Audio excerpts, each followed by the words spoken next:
In this video, we'll look at the following article by John Clement. It examines the underlying causes of students' difficulties in translating word problems into algebraic equations. The experiment begins with a paper and pencil test given to 150 first-year engineering students.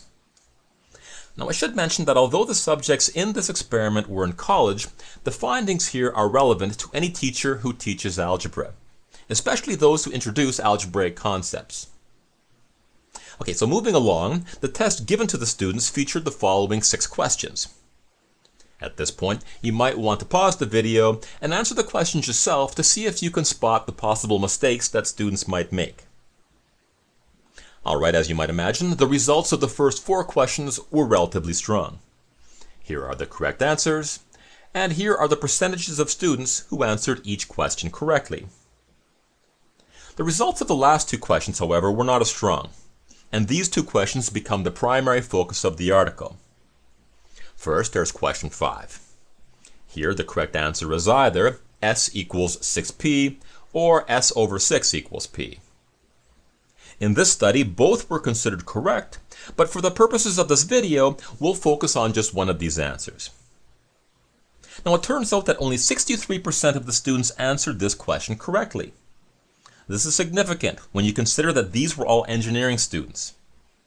In a different study, 47 non-science majors who were taking college algebra were given the same question, and only 43% of them solved it correctly.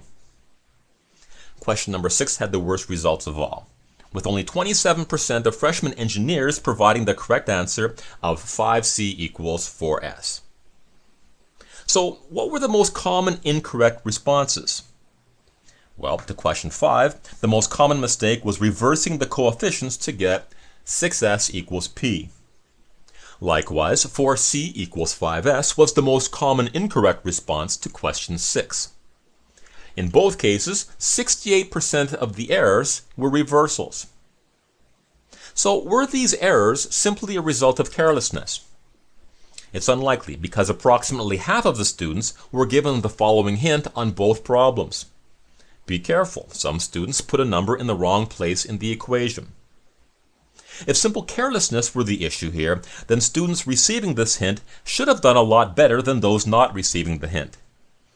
However, the percentage of correct responses from the students with the hint was only 3 points higher for question 5 and only 5 points higher for question 6. So it appears that this reversal error goes far beyond carelessness. In fact, this issue extends beyond translating words to equations. Other studies have shown high percentages of reversal errors in translations from pictures to equations, data tables to equations, and equations to sentences. Furthermore, this problem seems very hard to undo. In another study, calculus students who participated in a short lesson involving related examples and practice problems still exhibited the same basic misunderstandings afterwards. Now, incidentally, this article is another fantastic resource which I urge you to read. Alright, so what's going on here? Why did this group of mathematically competent students perform so poorly on these somewhat rudimentary questions? To find out, 15 of the students were interviewed and asked to think aloud as they worked through question 5, the student's and professor's question. These interviews revealed 2 primary sources of reversal errors: word order matching and static comparison. Let's begin with word order matching. In this approach, students incorrectly assume that the order of the keywords in a problem must map directly into the order of the corresponding symbols in the equation. To see how this works, let's examine an excerpt from one of the interviews in which a student answers question 5. Here, the student immediately wrote 6s equals p, and then said, well, the problem states it right off, 6 times students, so it will be 6 times s is equal to p.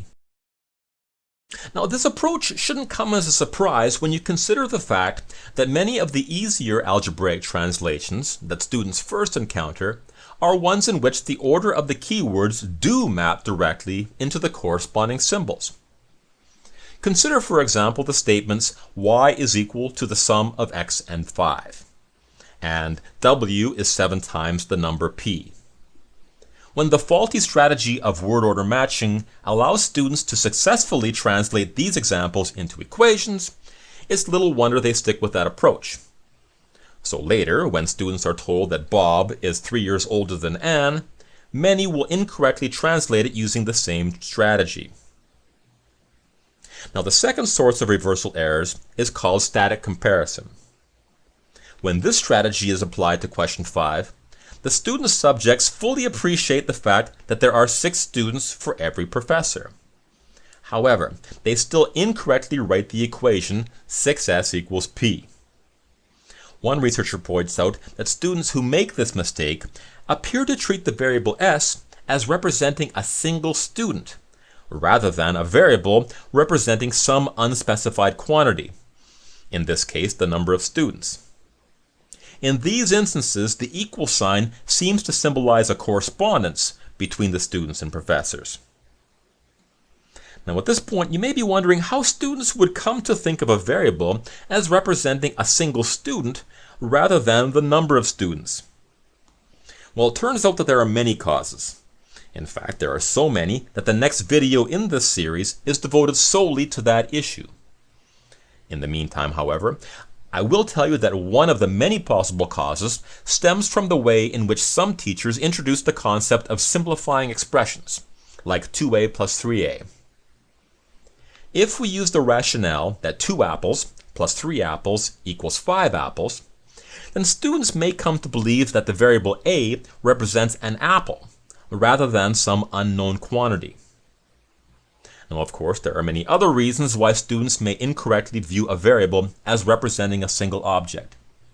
But for the moment, it's important to recognize that many students do not view letters as representing variables. Okay, now that we have examined 2 incorrect approaches, let's examine the correct approach, which the researcher calls hypothetical active operation. Here the author states that the key to understanding correct translations lies in the ability to invent a hypothetical operation that generates an equivalence. So, in the context of the student-professor problem, we must take 2 quantities that are not equal and somehow manufacture an equation. In this case, that equation is s is equal to 6p. Now notice that this equation does not represent the given information, which tells us that there are 6 students for every professor. Instead, as the researcher states, it describes a hypothetical equivalence relation that would occur if one were to perform a particular hypothetical operation, namely making the group of professors 6 times larger than it really is. In other words, the key to translating information of this nature is to recognize that our goal is to take 2 unequal quantities and somehow manufacture an equality relationship. So how do we do this? Well, at this point, I encourage you to pause the video and consider the following topics of discussion. First, in what ways might teachers inadvertently cause some of the misconceptions displayed by students in this study? Second, what strategies can we use to improve students' ability to translate information into equations? Okay, now that you've had some time to think about the issues raised in this video, I'd like to offer a few ideas of my own. First, as I mentioned earlier, research suggests that students have considerable experience with letters acting as labels. So it seems worthwhile to confront this misconception directly and have meaningful discussions about it with your class. At the same time, we must continually reinforce the concept of letters acting as variables. So when assigning variables, it must be made abundantly clear what each variable represents. More importantly, when translations require students to assign 2 variables, we should take the time to fully appreciate whether those 2 variables represent equivalent values. For example, with the student-professor question, we might ask, are P and S equal? If the 2 quantities are not equal, which is bigger? We might even express this as an inequality first. Or for visual impact, we might make one variable larger to show their respective values. Once we fully appreciate that at present the 2 quantities are not equal, we now have the task of creating some kind of equation. So what can we do to achieve the equality here? Well, with this sort of visual representation, it seems less likely that students would suggest that equality would be achieved by making the larger value even larger. Now, I also suggest that we encourage students to generate more than one way to manufacture the equality. So, for example, to create an equation here, we can either multiply the number of professors by 6, or we can divide the number of students by 6. Now, the same strategy can be used when taking information like Bob is 3 years older than Anne and translating it into an equation with two variables. We can ask, first, are these two quantities equal? No. Since Bob's age is greater, we'll make the variable b larger. So how do we manufacture an equation here? Well, we can make the smaller value bigger, or we can make the larger value smaller. In both cases, equality is achieved. Finally, it seems like a reasonable strategy to encourage students to test their translations by plugging numbers into their proposed equations. However, as the author of the article states, this strategy alone does not imply that the student understands why the equation is appropriate. That said, it should at least reinforce whether or not the translation is sound. Okay, that concludes this video summary of John Clement's excellent article. As always, I encourage you to read the entire article because I've only summarized some of the key findings. Finally, as always, I encourage you to share your thoughts in the discussion forum at MathTeacherPD.com.